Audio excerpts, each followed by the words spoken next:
Have you ever stood among the ruins of maybe a relationship or a job that didn't go the way that you thought it was going to go? Or maybe you were in the midst of a national disaster, or your life just seemed to take a turn for the worse, and you've wondered, well, what's supposed to happen now? How am I possibly supposed to move forward? God, where are you? All of those questions are the same questions that the Israelites were asking, and Isaiah is trying to answer them in chapters 40 through 66. I mean, they had been conquered by Assyria, and then they'd been conquered by Babylon, and the whole city had been burned to the ground, and all their stuff and all the people had been carried off, and they're left sort of asking themselves this question, like, how are we supposed to move forward? Like, where is God in all of this? What are we supposed to do now?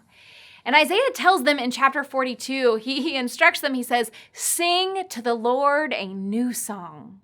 Now, when you first hear that, like if you're like me, I thought, well, sing a new song, like I'm going to teach you a new song, like a Taylor Swift song or something. But actually, that's not what Isaiah means at all. A new song was actually like a genre of songs. It's kind of like in our world, we sing the blues when we're really sad. But a new song was a victory song. It was a song of celebration and gratitude. It was a song of thanksgiving. And when Isaiah is telling them to sing a new song, it's kind of a little bit weird because they had just experienced this crushing defeat. They had been carried off into exile, and now they were oppressed and slaves, and it was horrible. They should really be singing like a funeral dirge or something like that. But Isaiah says, no, sing a new song. But if you look closely to the lyrics of this new song, what Isaiah says in verses 10 through 17 is that they really aren't the ones who were victorious.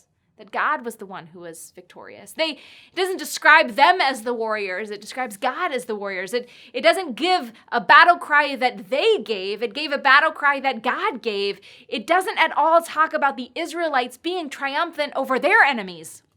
It talks about God being triumphant over his enemies. Now, the interesting thing is there are two times when the Israelite people were set free. The first time was from Egypt, when they were slaves in Egypt, and the second time will be when they're set free from Babylon later in the story. But the interesting thing is both times they were set free not because they won a battle or they had weapons or they some sort of figured out their political maneuver to get themselves set free.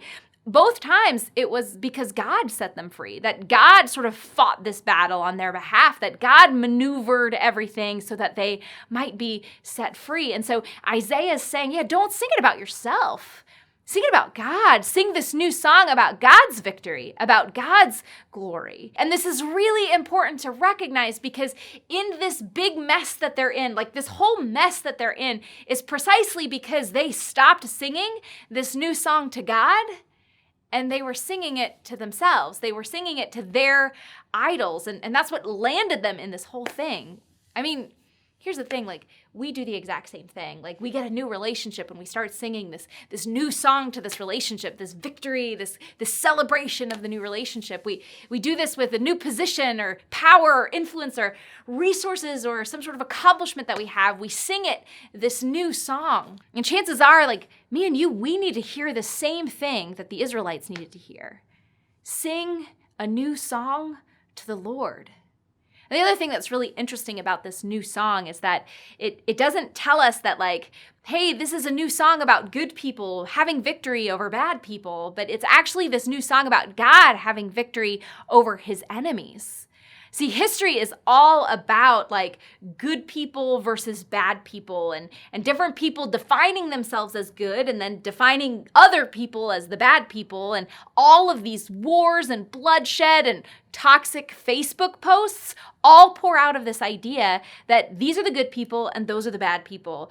But the weird thing is the good people think that they're good, but the bad people also think that they're good and the good people are bad, and it's very confusing. But everyone thinks they're good, and they use this to justify all sorts of horrible things. Now, chances are you also have a group that you've sort of identified as the bad camp. You have a movement or a worldview or a news channel or a political party or a religion or a nation or even an individual person that you've put in the bad camp, and you've put yourself in the good camp.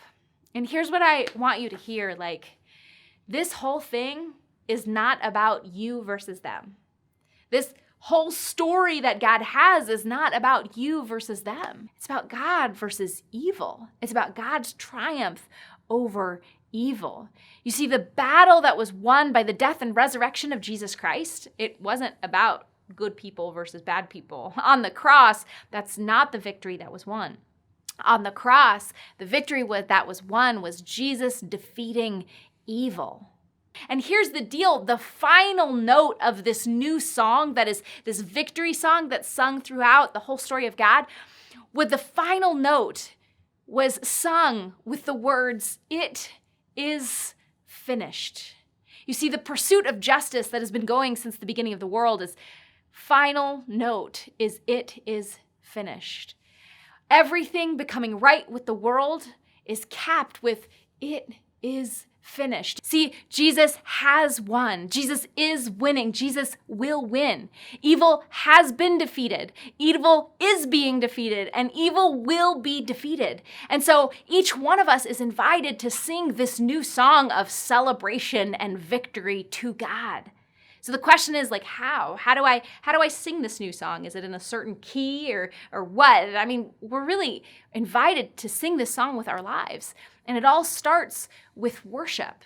It all starts with worshiping God. Chances are, if you're watching this, you probably want what I want. You want to do good. You want to act justly. You want to be a part of God's mission in this world. And sometimes when we have that drive, when we have that desire, we think that worship is like this time out. Like worship is this time to take a break from all the things that we are doing, to sort of be inspired and to get enough gumption to go back to work. It's sort of the break in the middle of the really important things that we feel like we need to do. But what Isaiah is telling us is actually worship is central to accomplishing the mission of God. That worship is sort of the root of being able to live beyond the ruins, of moving past the ruins, of rebuilding the city, if you want to say that. See, when Isaiah was talking to the Israelites in exile, he wasn't talking to this audience who needed just a little pep talk or a little inspiration and then they'll be okay. They had been dragged off into captivity. They were being oppressed. Their whole world had been turned upside down. And what Isaiah is telling them is, listen, you can't fix this with yourself. Like, you can't fix this by trying harder. You're not going to be able to rebuild the city by working day in or day out. You aren't going to live beyond these ruins without God. It's only God that can fix this stuff. It's only God who can rebuild the city.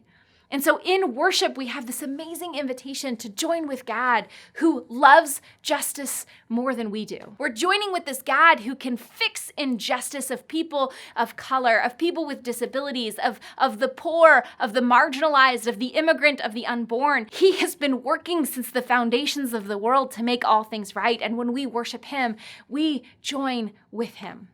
And so may we be people who sing a new song in the middle of whatever ruins might be surrounding us, knowing that God has won, that God is winning, and that God will win.